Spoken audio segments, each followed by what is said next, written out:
بسم اللہ الرحمن الرحیم وبہ نستعین الحمد للہ رب العالمین والصلاة والسلام علی سید المرسلین وعلی آلہ وصحبہ اجمعین ومن تبعہم بإحسان الی یوم الدین. اعوذ باللہ من الشیطان الرجیم. بسم اللہ الرحمن الرحیم. آمن الرسول بما انزل الیہ من ربہ والمؤمنون کل آمن باللہ وملائکتہ وکتبہ ورسلہ لا نفرق بین احد من رسلہ وقالوا سمعنا واطعنا غفرانک ربنا والیک المصیر. سامعین کرام، گزشتہ درس میں ہم ہندو مذہب کی کتابیں اپنشد کے متعلق گفتگو کر رہے تھے، اس تناظر میں اس بیان اور ثبوت کے طور پر کہ ہندوستانی تصوف مختلف غیر اسلامی مصادر سے متاثر ہوا ہے اور ان افکار کو کشید کر کے اسے اسلام کے رگ میں ڈھال کر لوگوں کے سامنے پیش کرتا ہے. ان غیر اسلامی اجنبی مصادر میں سے ایک مصدر ہندو مذہب ہے، اور یہ ثبوت کے طور پر یہ تفصیل پیش کی جا رہی ہے کہ اپنشد جو ہندو مذہب کی ویدوں کے بعد اہم ترین کتابوں میں شمار کی جاتی ہے، اس کا اثر اور اس کی تعلیمات آپ کو بہت بھرپور انداز میں آپ کو ہندوستانی تصوف پر، اسلامی مسلمانوں کے تصوف پر نظر آئے گا. اور محققین کے یہ بعض بیانات ہم نے نقل کیے کہ اسلامی یا مسلمانوں کے تصوف کو ہندو مذہب کے تصوف کو جانے بغیر سمجھنا ممکن نہیں ہے، صحیح نہیں ہے، پورے طور سے اس کو سمجھا نہیں جا سکتا. اس ضمن میں یہ بتایا کہ اپنشد اس کا اصل مصدر ہے. یہ اپنشد کا تھوڑا سا تعارف کرا رہے ہیں، اور اسی ضمن میں آگے کچھ باتیں جو آئے گی اس لیے یہ باتیں بیان کر رہا ہوں. کہہ رہے ہیں کہ اپنشد کی یہ کتابیں، ان کی تعداد 108 کتابوں کے لگ بھگ پہنچتی ہے. اس اعتبار سے جو اے ڈی آر لائبریری کی فہرست میں جو ہے ذکر کی گئی ہے مدراس کے اندر، جس کا موجودہ نام چنئی ہے، چنئی کی اے ڈی آر لائبریری میں جو اپنشد کی فہرست درج ہے اس کے مطابق اس کی تعداد تقریباً 108 ہے. وقامت هذه المکتبہ، یہ جو لائبریری ہے اے ڈی آر لائبریری، اس نے ان میں سے 71 یعنی 71 کتابوں کو شائع کیا ہے اپنشد کے نام سے. وبذالک، اس اعتبار سے بلغ عدد و اپنشاد، یعنی کہہ رہے ہیں کہ ان میں سے اتنے کو، جس حساب سے شیخ نے بیان کیا کہ اتنے شائع کیا اور اتنی فہرست ہے، تو اس اعتبار سے اپنشد کی تعداد جو ہے 189 تک پہنچ جاتی ہے. کتاباً کما، جیسا کہ بریلی شہر میں اس کو طبع کیا گیا ہے، اس میں سے 108 کتابیں بے تعلیق پنڈت شری رام شرما کی تعلیق کے ساتھ میں. اس کے بعد انہوں نے اسے 3 قسم میں تقسیم کیا: گیان کھنڈ، ایک علم کا باب، دوسرا برہما ودیا کھنڈ یعنی علم برہما کے علم کا باب سمجھ لیجئے. نمبر 3 سادھنا کھنڈ، سادھنا کرنا، یہ سادھنا جس کو کہہ رہے ہیں علم الیوجا یعنی یوگا کا علم. دیکھیے جو یوگا پایا جاتا ہے، آپ دیکھیں گے کہ بدھ مذہب کے تعلیمات میں یوگا کی بڑی اہمیت ہے. بدھسٹ لوگ بیٹھ کر دھیان گیان کرتے ہیں ورزش کے انداز کی، اور یہی دھیان گیان آپ کو ہندوؤں کے یہاں ملے گا، اور یہی چیز آپ کو اہل تصوف میں بھی ملے گی یوگا کی شکل کی. آج ہندوستانی جو حکومت ہے بی جے پی کی، وہ یوگا کو سرکاری طور پر ایک عمومی عمل جو اسکولوں میں اور مختلف سرکاری اداروں میں اختیار کیا جائے، قانون بنانا چاہتی ہے. آپ اس کے بارے میں تفصیلات جانتے ہیں.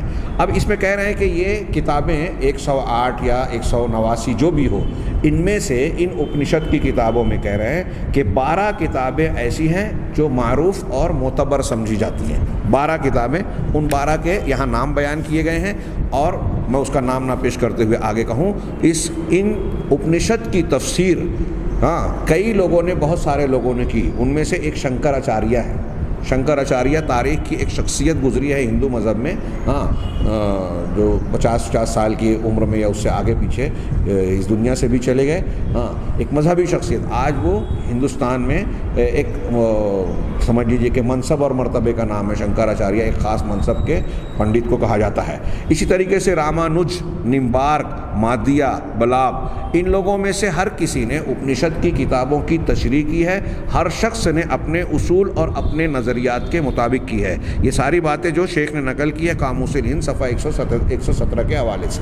یہ جو میں نے نام بتایا اس میں پہلا نام جو شنکر آچاریہ کا ہے، ہاں اس کے بارے میں آپ کو علم ہونا چاہیے کہ یہ بھی وحدت الوجود کا زبردست حامی تھا۔ اس نے اپنشد کی، اور پھر ایک کتاب ہے ان کے ہاں ویدانت یعنی تمام ویدوں کے گویا خلاصہ اور اس کا حاصل نچوڑ، ہاں اس کی تشریح بھی جو شنکر آچاریہ نے کی وہ وحدت الوجود کے عقیدے کے مطابق کی ہے۔ اگر موقع رہا تو میں اس کا بھی تھوڑا سا ذکر کروں گا۔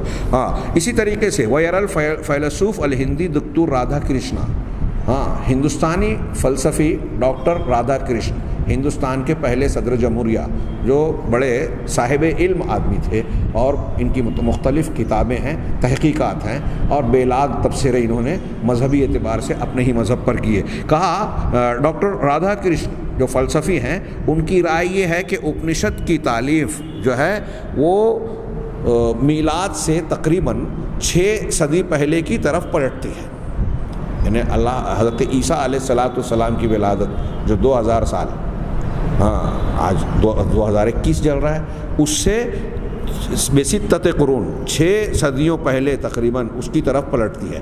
اب 2000 سال یہ 600 سال 6 صدیاں وہ تو 2600 سال ہو گئے، ہاں اور اس سے کچھ پہلے سمجھ لیجئے کہ وید ہے تو زیادہ سے زیادہ 2800-2900 سال، جو مولانا ثناء اللہ امرتسری رحمہ اللہ نے ثابت کیا کہ وید اور ہندو مذہب کی پرانی کتابوں کا زیادہ سے زیادہ 2500 سے 3000 سال پرانا ہونا ثابت ہوتا ہے، تاریخی اعتبار سے اور ان کے مضامین اور شخصیات کے اعتبار سے بھی۔ کہہ رہے ہیں کہ وَيُوجَدُ فَرْقٌ بَيْنَ هَذِهِ الْكُتُبِ، ہاں اور کہہ رہے ہیں کہ ان کتابوں میں بڑا فرق پایا جاتا ہے، وہ تضاد پایا جاتا ہے۔ فَالَّتِي أُلِّفَتْ فِي الْعَهْدِ الْقَدِيمِ، ڈاکٹر رادھا کرشن کہتے ہیں کہ ان میں سے جو کتابیں عہد قدیم میں لکھی گئیں یہ اپنی فکر کو مرکوز کرتی ہیں کائنات کے بارے میں، کائنات کے اور اس کے فلسفے کے بارے میں مرکوز کرتی ہے، جبکہ اس کے برخلاف وہ کتابیں جو بعد کے زمانوں میں اپنشد کی کتابیں لکھی گئیں وہ اپنی بات کو، اپنی گفتگو کو، فکر کو مرکوز کرتی ہیں برہما کی عبادت پر، اس کی پوجا پاٹ پر، اس کے سادھنا اور طریقے پر۔ تو پہلے کی جو کتابیں ہیں عہد قدیم کی وہ کائنات سے متعلق بحث کرتی ہے، اور متاخر زمانے کی جو کتابیں اپنشد لکھی گئیں وہ برہما کی عبادت پر مرکوز کرتی ہیں۔ اسی طرح دینی فرائض کی تابعداری کرنے پر کہہ رہے ہیں وَأَحَدُ هَذِهِ الْكُتُبِ وَهُوَ برشن اپنشد، ان کتابوں میں اپنشد کی کتابوں میں سے ایک کتاب ہے پرشن، یہ عربی میں لکھا ہے انہوں نے برشن اپانشاد، یعنی شاید میرا خیال ہے کہ پرشن اپنشد ہوگا، ہاں یتحدث عن اصل حقیقت عن الحق۔ میں نے اس کے لیے یہ اقتباس پڑھا۔ ڈاکٹر رادھا کرشن کہہ رہے ہیں کہ اپنشد کی کتابوں میں سے ایک کتاب ہے پرشن اپنشد، یہ کتاب، یہ اپنشد جو ہے یہ ان الحق کی حقیقت کو بیان کرتا ہے، ان الحق کی حقیقت پر گفتگو کرتا ہے، ہاں التی نادا بہا فی العہد الاسلامی حسین ابن منصور الحلاج، جس کا اسلامی زمانوں میں حسین بن منصور الحلاج نے اعلان کیا، ہاں حسین بن منصور حلاج جس نے ان الحق کہا تھا، غالباً اکبر الہ آبادی نے یا کسی نے کہا تھا شعر کہ منصور کہہ رہا تھا انا بھی حق کے ساتھ، ہاں دار تک تکلیف فرمائے جب اتنا ہوش ہے، اس طرح کے کچھ شعر کہا کہ اگر آپ کہہ رہے ہو کہ میں الحق میں یعنی اللہ کی ذات میں ضم ہو گیا، ہندوانہ عقیدے کی طرح وجود متحد ہو گیا، ہاں تو میں حق ہوں، تو شاعر اس بات سے کہہ رہا ہے کہ تو حق کہہ رہا ہے کہ اس میں ضم ہو گیا اور اس کے باوجود انا کہہ رہا ہے، انا کا ہوش ہے تو اپنے کو بے ہوشی، ہاں ابھی ہم آگے جانیں گے کہ صوفیوں کے ہاں شطحات ایک اصطلاح ہے، ہاں کہ جو چیز اندر ہے وہ ظاہر نہیں ہونی چاہیے، جب اللہ سے آپ مل گئے یا آپ کا اتحاد ہو گیا تو عوام کے سامنے اس بات کو ظاہر نہیں کرنا چاہیے، اس کو لفظ شطحات سے یا شطح سے تعبیر کرتے ہیں، اور منصور کی اس بات کو وہ شطحات تصوف میں سے ہی مانتے ہیں، اور یہ دھوکہ دیتے ہیں لوگوں کو شطحات کے نام پر کہ دیکھیے یہ وہ بات ہے جس کو ہم خود پسند نہیں کرتے، قبول نہیں کرتے، لیکن یہ دھوکہ ہے۔ شطحات ان کے یہاں اصطلاح ہے کہ کچھ چیزیں، حالتیں ایسی ہوتی ہیں کہ انسان کو اپنے حقیقت کو، اپنے دل کی بات کو چھپائے رکھنا چاہیے اور ظاہر نہیں کرنا چاہیے عوام یا لوگوں کے سامنے. یہ ایک تقیہ کی شکل ہے. خیر، کہہ رہے ہیں حسین بن منصور حلاج نے اس کا جو ہے مظاہرہ کیا. کہہ رہے ہیں یہ اس عبارت میں آپ غور سے ملاحظہ فرمائیں کہ پرشن اپنشد جو ہے یہ حقیقت ان الحق کے بارے میں بیان کر رہا ہے، اور منصور بن حلاج نے اسی کا اعلان جو ہے اسلامی دور میں کیا. اور سن 310 ہجری میں حسین بن منصور حلاج کو قتل کر دینے کا، یعنی اس کے موت کا فیصلہ سنایا گیا بغداد شہر میں. یہ علماء اور قضات کا متفقہ فیصلہ تھا اس وقت. وقد جاء الی الہند، یہ جو حسین بن منصور حلاج ہے یہ ہندوستان آیا تھا. اس نے ہندوستان کا سفر کیا اور یہاں ہندو مذہب کے علوم، یوگا اور جادو کی تعلیم حاصل کی. وتعلم العلوم الہندوسیہ والیوجا والسحر، اور ہندو مذہب کے علوم، یوگا اور جادو کو اس نے سیکھا. انظر سیر و اعلام النبلاء، انہوں نے اس بات کے لیے حوالہ دیا علامہ ذہبی کی اس کتاب کا، سیر و اعلام النبلاء جلد نمبر 14 صفحہ 318-319. غور کیجئے میں یہ جو اتنی وضاحت کر رہا ہوں کیوں کر رہا ہوں. حسین بن منصور حلاج کا اہل تصوف بڑا نام لیتے ہیں. ابھی ہمارے سامنے جو کتاب ہم جس کی روشنی میں درس کے اس مضمون کو آگے بڑھا رہے ہیں، اس میں ان کے کچھ اقوال ابن عربی کے، ابن فارس کے اور دوسرے لوگوں کے، اس میں حلاج کا بھی تذکرہ آئے گا. لیکن یہاں شیخ ضیاء الرحمن اعظمی رحمہ اللہ کی کتاب کے حوالے سے جو عبارت یہ پیش کر رہے ہیں اس میں غور کیجئے، سنجیدگی سے غور کیجئے. کتنی آپ کو حیرت، اگر کوئی واقعی دردمند دل رکھنے والا انسان ہے تو حیرت کے ساتھ ساتھ اسے افسوس بھی ہوگا کہ آج ہمارے یہاں مسلمانوں کا ایک بہت بڑا طبقہ اس تصوف سے متاثر ہے. اس میں صرف متاثر نہیں ہے بلکہ غلطاؤں پیچاں ہیں، الجھا ہوا ہے، اس میں لت پت ہے. کون سا تصوف جس کی اصل اور جڑ بنیاد اللہ کے نبی جناب محمد رسول اللہ صلی اللہ علیہ وسلم سے جڑی ہوئی ہرگز نہیں ہے. آپ دیکھ رہے ہیں کہ اس کے جو اعیان ہیں، بڑی بڑی شخصیات ہیں، اور جو فلسفہ عقیدہ یہ لوگ اختیار کیے ہوئے ہیں، یہ اسلام کے صاف شفاف عقیدہ توحید سے، ایمان بالرسالہ سے اور آسمان سے نازل شدہ دین و شریعت کی تابعداری کے بنیادی مذہبی اصول سے بالکل ہٹ کر یہ ایسی چیزوں کو اپنی بنیاد اور جڑ بنا رہا ہے جو اسلام کے خلاف مذاہب اور فلسفے ہیں. یہ حلاج اپنشد سے ان الحق کا فلسفہ کشید کر کے مسلمانوں میں بیان کر رہا ہے. قتل کیا گیا، اور آج بہت سارے لوگ ایسا کہتے سمجھتے اور بیان کرتے ہیں کہ یہ حق پرستی کے عوض میں اس کو سزا دی گئی. جی نہیں، یہ قرآن و حدیث کے بالکل صراحتاً مخالفت کرتے ہوئے، کفر کرتے ہوئے یہ خود کہتا تھا. آگے ہم جانیں گے کہ وہ خود کہتا تھا کہ کفر کرنا مجھ پر واجب ہے. اور اپنے یہی حلاج ہے جو کہتا تھا کہ میرے ساتھی اور استاذ ابلیس اور فرعون ہیں. آگے کہہ رہے ہیں کہ اس نے ہندوستانی مذہب، یوگا، جادو، ان چیزوں کو سیکھا. ثم رجع الى بغداد، پھر بغداد پلٹ گیا، لوٹ گیا، اور وہاں اپنے ان الحق کے دعوے کو پکارا، اس کی دعوت دی. ابن حوقل اپنے سفرنامے میں کہتا ہے کہ ظہر من فارس الحلاج، فارس سے حلاج ظاہر ہوا. یہ جو ہے نسک، عبادت اور تصوف کے مذہب کو اختیار کرتا تھا. چنانچہ برابر درجہ بدرجہ یہ ترقی کرتا رہا، یہاں تک کہ حتی اعلی بہ الحال الی انظام، یہاں تک کہ اس درجے اور اس حالت تک پہنچ گیا کہ اس نے یہ دعویٰ کر لیا کہ انہ من حذب فی الطاعات جسمہ وشغل بالاعمال قلبہ وصبر عن اللذات وامتنع عن الشہوات ترقى فی درجۃ المصافات، کہ جو شخص جو ہے اطاعت میں اپنی تہذیب کر لے، صفائی کر لے، اپنے جسم کو مہذب بنا لے اور اپنے دل کو اعمال میں مشغول کر لے، اعمال تصوف، دھیان گیان والا، یعنی وہ مراقبے اور طریقت و سلوک والا، اور لذتوں سے صبر کر لے، لذت والی چیزوں کو چھوڑ دے، وہی جو ہندو مذہب کے سنیاس میں ہے. وامتنع من الشہوات، اور شہوات سے رک جائے، یعنی بیوی بچوں سے بھی الگ ہو جائے، شادی بیاہ نہ کرے جو نبی کریم صلی اللہ علیہ وسلم کے طریقے سے ہٹ کرے، مخالفت میں ہے. یا ترقی فی درج المصافات، تو وہ مصافات اور صفائی کے اعلیٰ ترین درجوں پر ترقی کرتا جاتا ہے. حتی یصفو عن البشریت طبعہ، یہاں تک کہ اس کی طبیعت بشریت سے پاک ہو جاتی ہے. یعنی ہم انسان ہیں، بشر ہیں، تو ان چیزوں کو اختیار کرتے کرتے ہم اس درجے کو پہنچ جاتے ہیں کہ بشریت اور انسانی جو ظاہرہ ہے وہ بشریت ہم سے ختم ہو گئی اور اونچے ہو گئے، ہم بشریت سے بالا تر ہو گئے.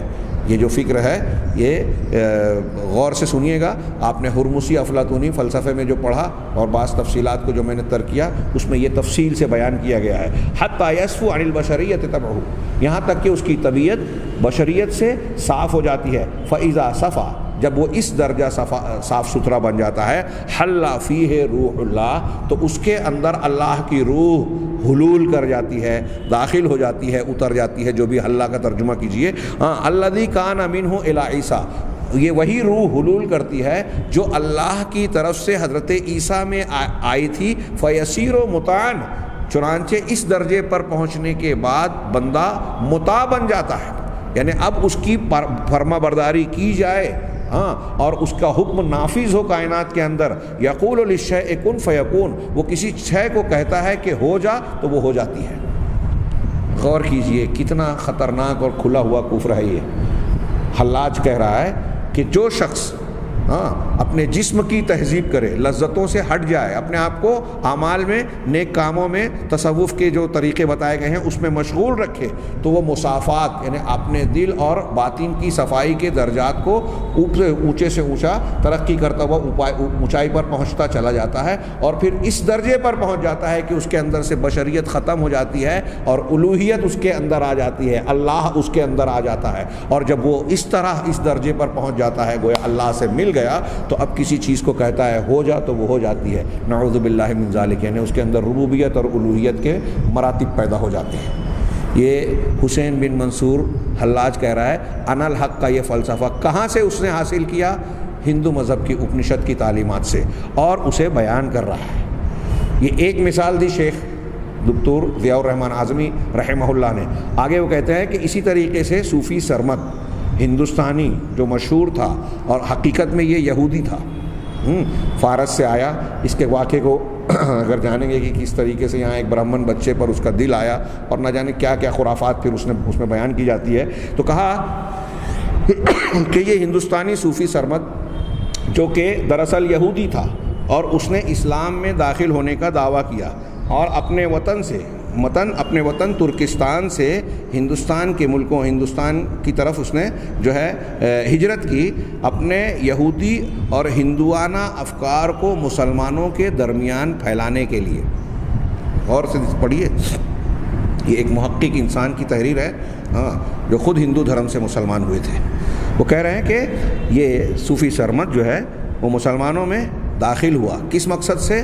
کہ اپنے یہودی اور ہندوانہ عقائد و افکار کو مسلمانوں میں رائج کرے، اس کی ترویج کرے. وکانہ یعیش عاریا من اللباس، یہ لباس سے برہنہ ہو کر ننگ دھڑنگ زندگی گزارتا تھا. وہو یدعی الاجتذاب، اور یہ اجتذاب یہ صوفیہ کی ایک اصطلاح ہے، مجذوب ہونا. اس پر علامہ ابن تیمیہ رحمہ اللہ سے سوال کیا گیا تھا فتاویٰ میں، مجموع الفتاویٰ میں. اس کا جواب بڑا شاندار انہوں نے دیا ہے اور اس کا اردو ترجمہ غالباً شیخ عبدالرزاق ملیح آبادی رحمہ اللہ کا ترجمہ کیا ہوا اردو اویلیبل ہے. بعض ناشرین نے اسے شائع کیا ہے. جدید قالب میں بھی اس کی طرف مطالعہ کیا جائے، جہاں یہ ثابت کرنے کی کوشش کی جاتی ہے کہ مجذوب وہ ہوتا ہے جو اللہ کے اندر یا وہ اللہ اس کے اندر جذب ہو جاتا ہے اور اس پر سے شریعت ساخت ہو جاتی ہے. قرآن حدیث کی وہ تعلیمات جو نماز قائم کرو، زکوٰۃ دو، یہ ساری چیزیں پابندیاں اس پر نہیں رہ جاتی، اور نہ جانے کیا کیا خرافات ہے، ایسی باتیں جسے بیان کرنے سے بھی ڈر لگتا ہے. یہاں ہمارے یہاں کچھ لوگ اس طرح کے تھے، کہتے ہیں کہ وہ نعوذ باللہ شادی کر لی اللہ سے، اور نہ جانے کیسی کیسی خرافات بیان کرتے ہیں. تو یہ جو مجذوبیت کا دعویٰ کر کے ننگ دھڑک رہتے ہیں اور شریعت کے ساقط ہونے کا دعویٰ کرتے ہیں. آپ ان سے پوچھئے کہ کیا انبیاء میں سے کوئی بھی اس مقام پر پہنچا؟ تو یہ جھٹ کہتے ہیں. میں نے بعض لوگوں سے گفتگو کی، ہلکے درجے کے لوگ بھی بغیر سوچے سمجھے یہ تک کہہ دیتے ہیں کہ انبیاء کا دین الگ تھا، ان کا الگ تھا. نعوذ باللہ من ذالک.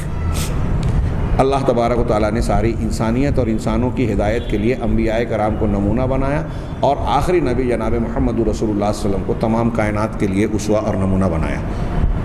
اگر کوئی شخص ان انبیاء سے بڑھ کر یا ان انبیاء کے درجے کا کسی غیر نبی کو مانتا ہے تو اہل سنت والجماعت کے قرآن و حدیث کی دلیلوں کی بنیاد پر اہل سنت والجماعت کے علماء کا یہ اتفاق ہے کہ وہ اسلام سے خارج ہو جائے گا، کفر کا مرتکب ہو جائے گا، انکار کرتا ہے اللہ اور رسول کا، اور ایسا انکار آپ کو یہ صوفیوں کے ہاں جا بجا ملے گا۔ چنانچہ ہم یہ مانتے ہیں کہ سب سے اعلیٰ درجہ جناب محمد رسول اللہ صلی اللہ علیہ وسلم کا، حضرت ابراہیم اولو العزم رسولوں، پیغمبروں، پھر رسولوں اور انبیاء کا ہے۔ ان کے یہاں آپ نہیں پائیں گے نبی کریم صلی اللہ علیہ وسلم آخری وقت میں مرض الموت میں مبتلا ہیں، جب بھی آپ کو ہوش آ رہا ہے آپ نماز کہہ رہے ہیں الصلاۃ الصلاۃ، جب تک آپ مسجد جا سکے 2 لوگوں پر ٹیک لگا کر آپ مسجد میں تشریف لے گئے، آپ پر شریعت ساقط نہیں ہوئی۔ یہ صوفی خرافاتی لوگوں کے نزدیک جو ہے یہ جذب و انجذاب کا دعویٰ کر کے کہتے ہیں کہ شریعت ہم پر ساقط ہو گئی، اس سے بڑھ کر گمراہی کیا ہوگی۔ کسی اور موقع پر اس کی بعض باتوں کی تردید کریں گے، جتنا میں نے کہا ہے ایک اگر باشعور موٹے دل والا عقل والا انسان ہو تو اتنا کافی ہے۔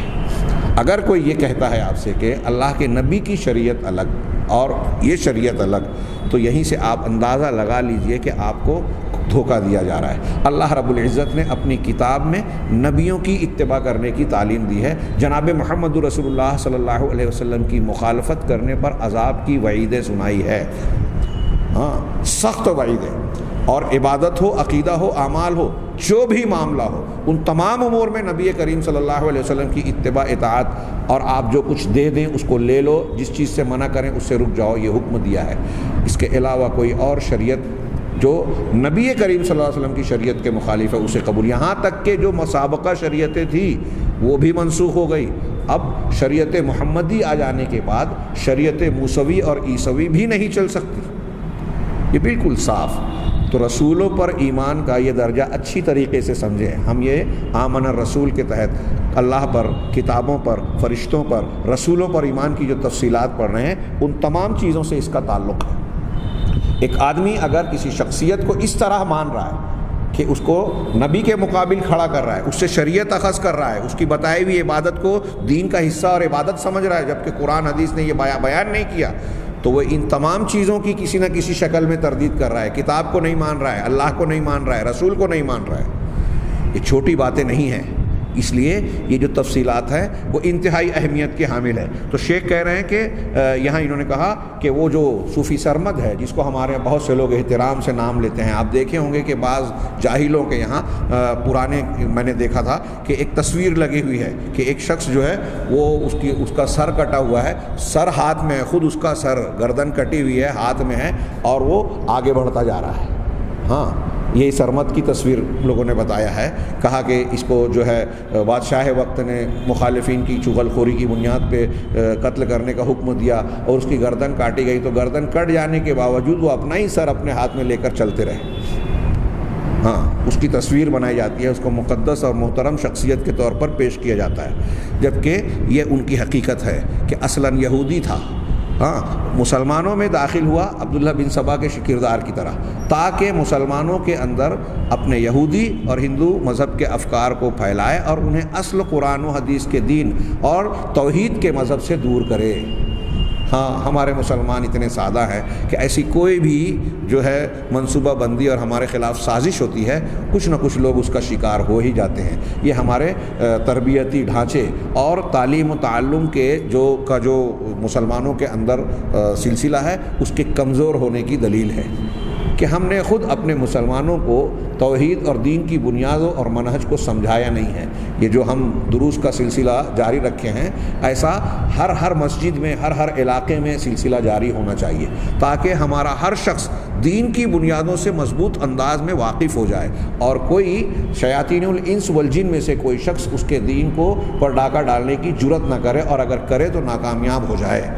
لیکن کیا ایسا ہے اور کیا یہ ممکن نظر آتا ہے؟ یہ آسان بات نہیں ہے، لیکن اس کی کوشش ہمیں کرنی چاہیے۔ بہرحال کہہ رہے ہیں کہ یہ لباس سے آری ننگ دھڑنگ زندگی گزارتا تھا اور اجتذاب یعنی مجذوب ہونے کا دعویٰ کرتا تھا، اور کلمہ کفر زبان سے کھلے طور پر کہتا، وَيَنْطِقُ کلمۃ الکفر کو کلمہ کفر کہتا تھا۔ فاجتمع العلماء عند الملک عالمگیر، کہہ رہے ہیں کہ علماء عالمگیر بادشاہ کے پاس اکٹھا ہوئے جو اس وقت ہندوستان کے بادشاہ تھے، اور انہیں اس مجذوب اور اس کی بڑھ اور کی خطرناکی اور اس کے جو ہے نقصانات کا احساس دلایا، مطلع کیا، اور اس کے قتل کا فتویٰ دیا، چنانچہ نتیجے میں اسے قتل کیا گیا۔ کہہ رہے ہیں کہ هذه المدارج والمنازل، یہ درجات اور یہ منازل، جس کی طرف حلاج اور سرمد اور ان جیسے دوسرے لوگ صوفیہ دعویٰ کرتے ہیں، جس کی طرف دعوت دیتے ہیں، اور یہ وہ صوفیہ جو کہ وحدت الوجود کے قائل ہیں۔ توجد فی کلمۃ اوم، یہ اوم کے کلمے میں پایا، ہندو مذہب میں جو اوم بولا جاتا ہے اس کے کلمے میں اس کا جو فلسفہ اور معنی بیان کیا جاتا ہے، اس میں وہی فلسفہ، فکر اور نتیجہ پایا جاتا ہے جو حلاج اور سرمد اور وحدت الوجود کے قائل دوسرے صوفیہ بیان کرتے ہیں، جو سنسکرت کے کلمہ اوم میں ہے، اندہ متصوف الحنادق، ہندو دھرم کے صوفیہ کے نزدیک۔ کہہ رہے ہیں وکانا اسفار اپنشد، کہہ رہے ہیں کہ اپنشد کے اسفار یہ وحدت الوجود کا حقیقی مصدر ہے۔ شیخ کے اس جملے کو عربی میں اور اردو میں دوبارہ میں کہوں گا تاکہ اچھی طرح دماغ میں بیٹھے۔ وکانت اسفار اپنشاد ہی المصدر الحقیقی لوحدت الوجود، کہ اپنشد کے اسفار یعنی اپنشد کی کتابیں یہ وحدت الوجود کا حقیقی مصدر ہیں۔ یعنی وحدت الوجود کا عقیدہ جو ہمارے یہاں سامنے آتا ہے اس کا حقیقی مصدر کہاں سے آیا؟ یہ شیخ کہہ رہے ہیں کہ اپنشد، ہندو مذہب کی کتابیں مذہبی۔ یقولون، وہ کہتے ہیں، یہ آخری بات اس سلسلے کی، کہتے ہیں حضر ستۃ من الرہبان الہندوس، کہ ہندو مذہب کے 6 رہبان، سادھو سنت جو بھی کہیں، ان کے عبادت گزار راہب جو ہے، وہ اپنے شیخ پیپلاڈ، انگریزی میں PIPLAD اور عربی میں ببلاد لکھا ہے، اپنے شیخ یعنی 6 مرید جو ہے اپنے شیخ کے پاس آئے۔ وسأل كل منهم ما بدا له، اور ان 6 میں سے ہر ایک نے اپنے ذہن میں اٹھنے والے اشکال اور بات کو پیش کیا، سوال کیا۔ ان میں سے 5ویں شخص نے جو سوال کیا، 6 میں سے 5ویں نے، کہ ان الانسان الذي يشتغل بالعبودیہ طیلۃ حیاتہ الدنیویہ، کہ وہ انسان جو اپنی دنیا کی پوری زندگی جو ہے اس مدت میں عبادت، ریاضت اور پوجا پاٹ میں مشغول ہوتا ہے، لگا رہتا ہے، ماذا یکون مصیرہ، تو اس کا انجام کیا ہوگا؟ ایک انسان اپنی زندگی کی پورے اوقات عبادت پوجا پاٹ میں لگا دے، دھیان گیان میں لگا، تو اس کا انجام کیا ہوگا؟ فیجیب الشیخ، تو اس 5ویں شخص کے اس سوال کے جواب میں شیخ پیپلاد نے جواب دیا بقولہ، اپنے اس بات سے، کہ ان کلمۃ اوم مرکبۃ من 3 حروف، اوم کا کلمہ، اوم ہم اردو میں بھی یا عربی میں بھی لکھیں تو الف واو میم، حمزہ واو میم، کہ کلمہ اوم جو ہے یہ 3 حروف کا مرکب ہے۔ اس میں پہلا حرف جو ہے الحرف الاول یکشف لک اسرار عالم الانس، پہلا حرف جو ہے وہ تمہارے لیے انسانوں کے عالم انسانی کے اسرار کو بے نقاب کرتا ہے، اس کا کشف کرتا ہے۔ یہ کشف وغیرہ اصطلاح سب یہیں سے آئی ہوئی ہے۔ کہا کہ یہ پہلا اس میں سے جو حرف ہے اوم کا، یہ کائنات کے عالم اسلام کے اسرار کو بے نقاب کرتا ہے۔ والحرف الثانی، اور اوم کا جو دوسرا حرف ہے، یکشف لک اسرار العالم الاعلی، وہ عالم اعلیٰ یعنی آسمانی دنیا کے اسرار اور راز کو بے نقاب کرتا ہے، اس کا کشف کرتا ہے، واضح کرتا ہے۔ تیسرا حرف اوم کا، یہ یکشف لک اسرار عالم البرہمہ، وہ عالم برہمہ یعنی اللہ کا عالم۔ بتائیے اللہ کا عالم کیا ہے؟ عالم جو ہے وہ مخلوق ہے، اللہ خالق ہے، دونوں الگ الگ ہے. ہاں تو کہا یہ ان کی عبارت کا میں ترجمہ کر رہا ہوں کہ برہما یعنی برہما اللہ کے اسرار کے اللہ کے عالم کے اسرار اور بھید، یعنی اللہ کے بارے میں جو بھید ہیں ان کو بے نقاب کرتا ہے، اس کو ظاہر کرتا ہے. فالذی وصل الی ہذہ المنزلۃ العلیٰ، تو شیخ کے آگے کے جملے ہیں کہ جو شخص اس سب سے بلند مرتبے تک مقام تک پہنچ گیا. اوم کا یہ 3 درجہ ہے، پہلا حرف انسان کے، دوسرا حرف جو ہے آسمان کے، اور تیسرا حرف اللہ کے اسرار کو بیان واضح ظاہر کرتا ہے، بے نقاب کرتا ہے. تو جو اس تیسرے درجے تک بھی پہنچ گیا فقد انکشف لہ حقیقت اوم، تو اس کے لیے اوم کی حقیقت منکشف ہو گئی، واضح ہو گئی. ویسیر ہوا سرمدین برہمین، بہت غور سے یہ لفظ سنیے کہ وہ شخص جو ہے اس طرح سے سرمدی برہمی بن جاتا ہے. سرمدی یعنی دائمی، برہمی مطلب اللہ والا، دوسرے لفظوں میں کہ وہ اللہ میں ضم ہو گیا، یہ کہنا چاہ رہے ہیں کہ وہ برہما سے جڑ جاتا ہے، اللہ سے جڑ جاتا ہے. ہاں اب آگے شیخ نے اس عبارت کو نقل کرنے کے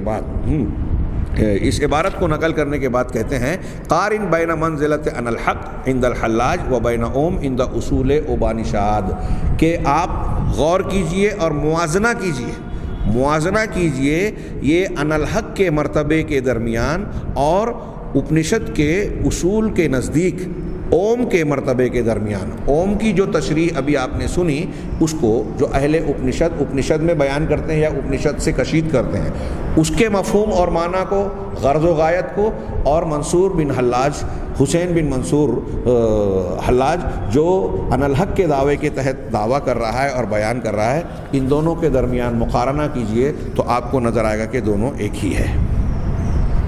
یہاں نیچے انہوں نے موجودہ دور میں سوامی رام تیرتھ جو وہ 1873 سے 1906 تک تھے، یہ انجذاب اور نشوہ، یہ جو حلاج کے جو حالات تھے اسی کے مماثل یہ شخص تھا. وکانہ زمیلا لدکتور محمد اقبال الشاعر، یہ کہہ رہے ہیں کہ یہ زمیل تھے، ساتھی تھے ڈاکٹر اقبال، یعنی علامہ اقبال جن کو کہا جاتا ہے مشہور شاعر کے.